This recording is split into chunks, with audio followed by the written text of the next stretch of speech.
talk about that later. Hello, I'm Dave. And I'm Romo. And we are the XFL Radio.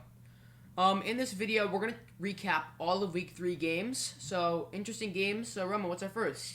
First one is Houston Roughnecks versus Tampa Bay Vipers. Tampa Bay kept it a lot closer than we expected. Yeah. They did put up a good effort, but overall the better team definitely won. Yeah, Houston Roughnecks was 34, and the Tampa Bay Vipers was 27. It was interesting because the Vipers got rid of their two original first and second string quarterbacks and put in the third string named Taylor Cornelius. He was actually not bad. He made their offense much more explosive. They had a lot check down passes to their pretty solid running back Devion Smith. Also their receiver Dan Williams did very good. They actually looked a lot better this week, and I think that the defenders next week is going to have lots of trouble against them. What do you think, Rowan? Yeah, I think they're really good, to be honest. Like we've been saying, putting them at the bottom of our rankings, but they had a good showing. However, they are still 0-3. So yeah, I mean you need wins to win. A lot of stuff to work on, especially their defense. But I think they're getting the offense slowly.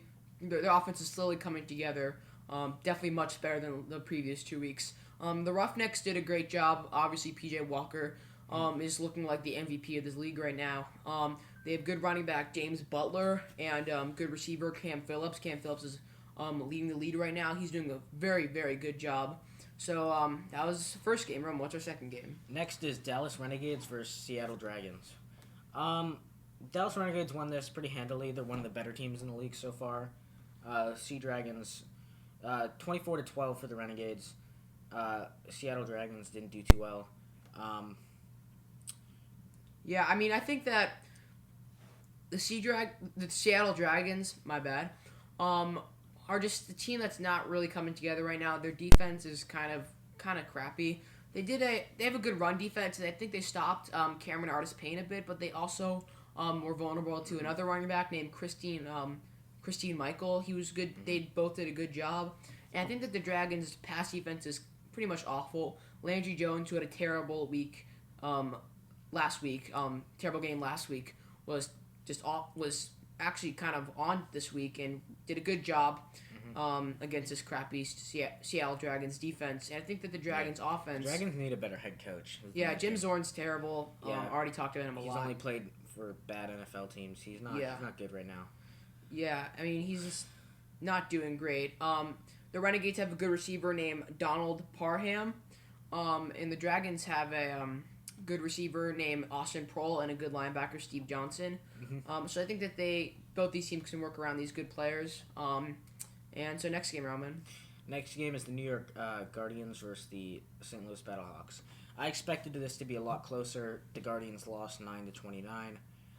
This just kind of reinstates that they're not good at all. Yeah, the Guardians terrible last week. We were at the game against the Defenders, and the Defenders destroyed them. Battlehawks just looking really good right now.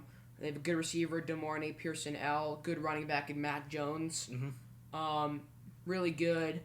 I think that they also have a good quarterback in Jordan Ta'amu. He's a good running and throwing quarterback. Yep. And the Guardians, terrible. Matt McGloin, awful. What about you, Roman? I agree for the most part. The Guardians really need to step their game up. They came out and beat the Vipers. But at this point, I think, while the Vipers have no wins so far, I think they might be doing better a little bit. They have more potential with their new quarterback and new style of play, unlike the Guardians who have not gotten their crap together. So it's interesting, though, because we are looking at teams that are very different each week. Yeah, they're just kind of all over the place. We're talking about our next game, which is completely a shocker for us.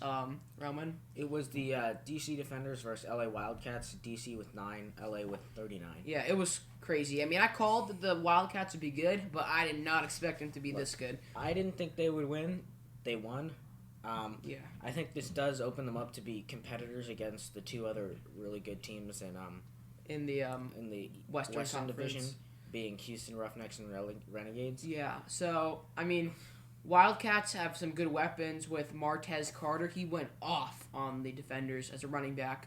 He was just unstoppable, just blew through our entire, front five and stuff like that. It was just terrible. Nelson Spruce, receiver, just really connected with Josh Johnson, the quarterback of the Wildcats, who I said earlier in the week would be pretty good.